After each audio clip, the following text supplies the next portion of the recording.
সাথে এই কমিশন দীর্ঘ 1 মাস আলাপ আলোচনা করে যেই মুহূর্তে আমাদের পে স্কেল দেওয়ার জন্য সুপারিশ ঘোষণা করবেন, সেই মুহূর্তে মাননীয় অর্থমন্ত্রী যে বক্তব্য দিয়েছেন, মাননীয় অর্থ উপদেষ্টা যে বক্তব্য দিয়েছেন, সেই বক্তব্যের কারণে সারা বাংলাদেশে কর্মচারীদের ভিতরে খুব প্রকাশ সৃষ্টি হয়েছে।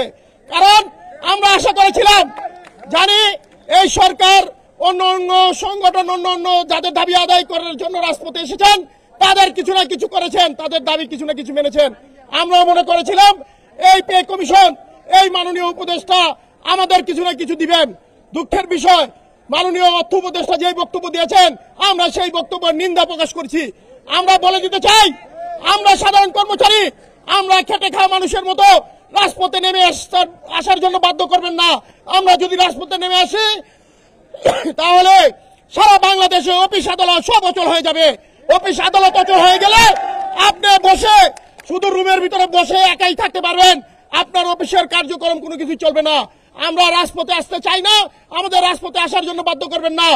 অবিলম্বে ডিসেম্বরের মধ্যে আমাদের যে পে স্কেলের ঘোষণা করেছেন, যেই পে কমিশন গঠন করেছেন, সেই পে কমিশনের সুপারিশ মতে আমাদের দাবি আপনারা ডিসেম্বরের মধ্যেই আমাদের দাবি মেনে নেবেন আশা করি। এই পর্যায়ে আপনাদের মাঝে বক্তব্য নিয়ে আসবেন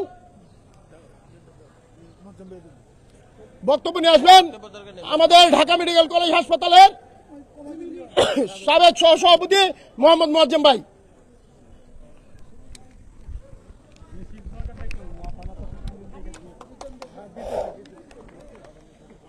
আজকের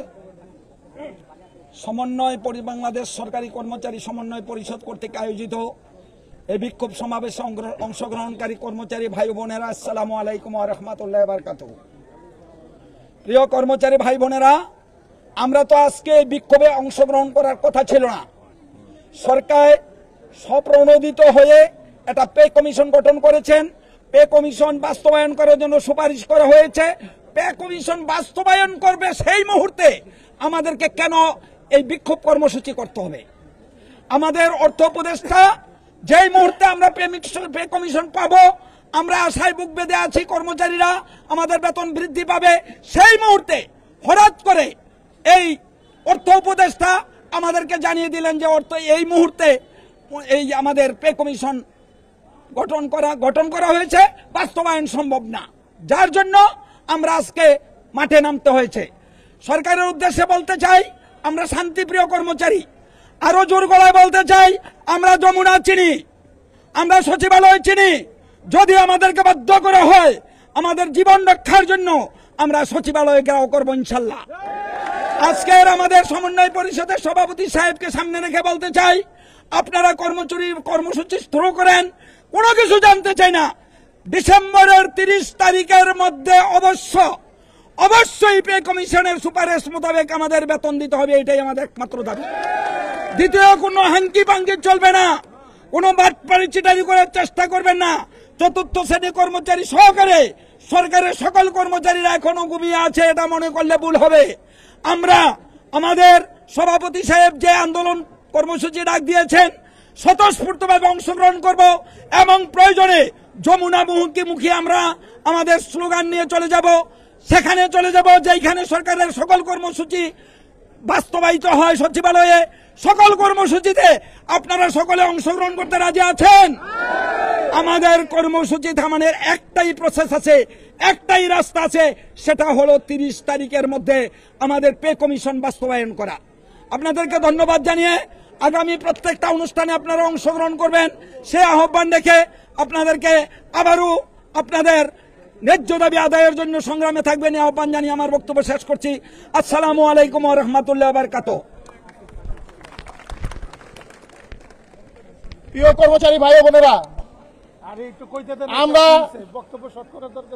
আমরা মনে করি সরকার আমাদের সাথে যে আচরণ করতেছে, আমরা মনে করি আমরা এই দেশের সরকার যে আচরণ করে তাতে মনে হয় যে আমরা এই দেশের কোনো কিছুই না। কারণ ছাত্র জনতার যে উত্থান হয়েছিল, আমরা আশা করেছিলাম এই সাধারণ কর্মচারীরা যে এই ছাত্র জনতার যে উত্থান হয়েছিল, যে আকাঙ্ক্ষা নিয়ে, সেই আকাঙ্ক্ষা আমাদের অতি সত্বরে এই সরকার এসে পূরণ করবেন। কিন্তু আলোর মুখ দিয়ে এখন অন্ধকারের দিকে আমাদের ঠেলে দিয়েছেন।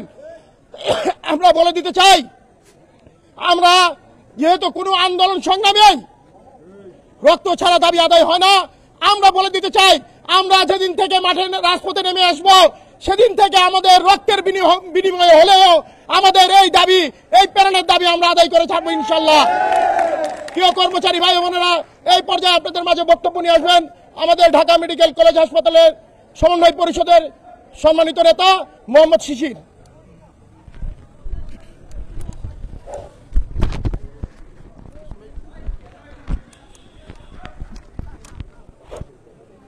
আসসালামু আলাইকুম।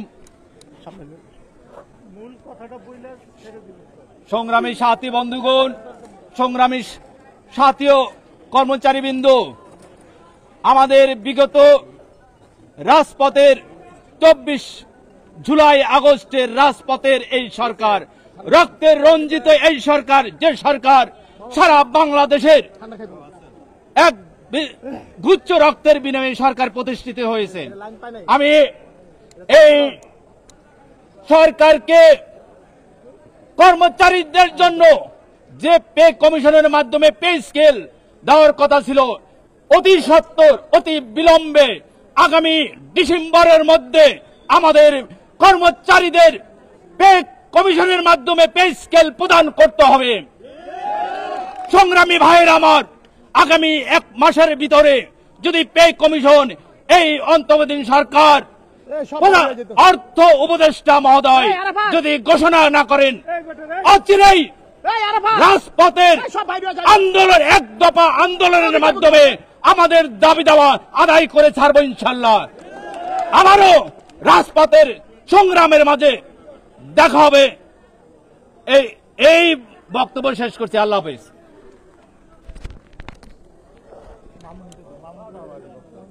ধন্যবাদ শিশিরকে। এই পর্যায়ে আমাদের মাঝে বক্তব্য নিয়ে আসবেন আমাদের ঢাকা মেডিকেল কলেজ হাসপাতাল 3য় শ্রেণীর সাংগঠনিক সংসদের সম্মানিত সাবেক সভাপতি মোহাম্মদ রফিকুল ইসলাম মামুন।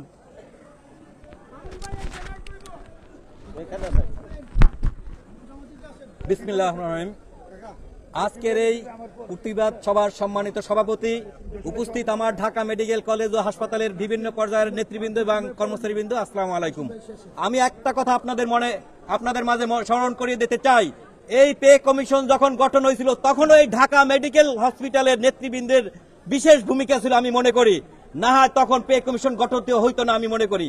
তাই আমি মনে করি আমরা ঢাকা মেডিকেলের নেতৃবৃন্দ যারা আছেন তাদেরকে আগামী, হয়তো আজকে একটু হলেও একটু এলোমেলো হয়েছে, হয়তো আমরা বিভিন্নভাবে একটু এলোমেলো কাজে ব্যস্ত ছিলাম। আগামীকাল থেকে আমাদের নেতৃবৃন্দ যে সিদ্ধান্ত দিবেন সেই অনুযায়ী আমরা 1 ঘন্টা বিরতি রেখে কাজে এখানে চলে আসব, এটাই হলো আমার প্রস্তাব। এবং যে সিদ্ধান্ত দিবে আমরা জাতীয়ভাবে, সেটা আমাদের আজিম ভাই আছেন, শিপন ভাই আছেন, আমিও 3য় শ্রেণীর হয়তো এখানকার সভাপতি হিসাবে আমি আপনাদেরকে অনুরোধ করব, আমরা সবাই যেন এসে আগামী দাবি আদায়ের জন্য আমরা যা যা করণীয় তাই করব সিদ্ধান্ত মোতাবেক। ধন্যবাদ সবাইকে। আসসালামু আলাইকুম।